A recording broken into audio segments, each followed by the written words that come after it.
Hey, Daily Dosers, this is Pastor Larry here again. And this week we're taking a look at what we're calling Lead Me to the Cross. Look at the various events that happened in the week that led up to the cross. And of course, with our knowledge that a couple days after that, there's this thing called Easter that changes everything.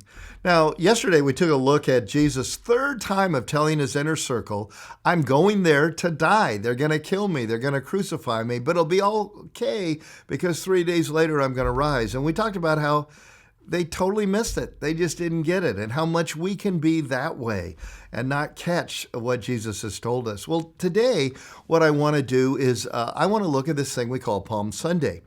It says Jesus is entering the Sunday before Easter and the Sunday before the Friday of his death. He's entering into Jerusalem on a donkey that had never been ridden on before, as was prophesied about the Messiah. And the people are going nuts. They're lining the roadway. They're putting down palm fronds for him, and they're crying out, Hosanna, Hosanna, which means save, save. And they are so pumped because they think the Messiah has come to save them and fix their problem. But you know what they thought? They thought he had come to overthrow the Roman oppressors. That's what they hoped for, that's what they wanted, and that's what they were celebrating. And when he didn't overthrow the Roman oppressors, instead he found his way to the cross as a condemned criminal dying in our place, they all deserted. In fact, how did he get to the cross? This same crowd later on said, give us Barabbas, who was an insurrectionist against the Roman government. We don't want this Jesus guy at all, when they were given the choice for one to be released. How's that happen? I just shake my head. How do you go from save, the Messiah has come, to give us Barabbas? And then I look in the mirror and I realize, man, I can be that way. You see, when I think I've got it all figured out how God is going to solve a problem, or all figured out what God is going to do, and all the pieces are coming together, man, my God is so good. He is so good to me. And all the kind of worship songs we can sing about his goodness. And man, that's the God I have. I love to go to my life group and talk about, hey, guess what God did? Man, isn't he good? And then the moment that all that I had figured out starts to unravel because he has a different plan, I'm wondering, where's God? And in my lowest of moments, I'm going, give me Barabbas.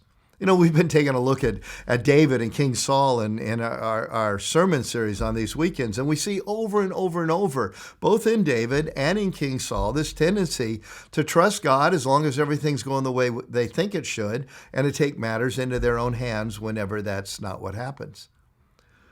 Well, the fact of the matter is, they turned on the Lord and gave up because he wasn't saving them from Roman oppressors, and he was saving them from eternal damnation in their sin.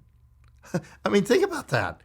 The Roman oppressors were just a part-time thing in history, and for some of them, maybe just for their whole life, but Jesus had come to solve the real problem, not the Roman oppressors. A separation from God that ever since Adam and Eve, each and every son and daughter of Adam and Eve is going to experience.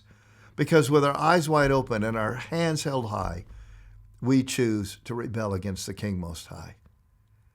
And he came to fix it.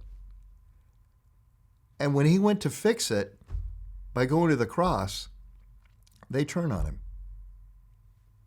Now, you and I wouldn't know anybody to do that, would we? Maybe we would. Let's learn the lesson. As I said yesterday, God said print it because he wanted us to know it. And once we know it, he wants us to live in light of it. He's always Hosanna. He's always come to save. But sometimes it's in a different way than we expected.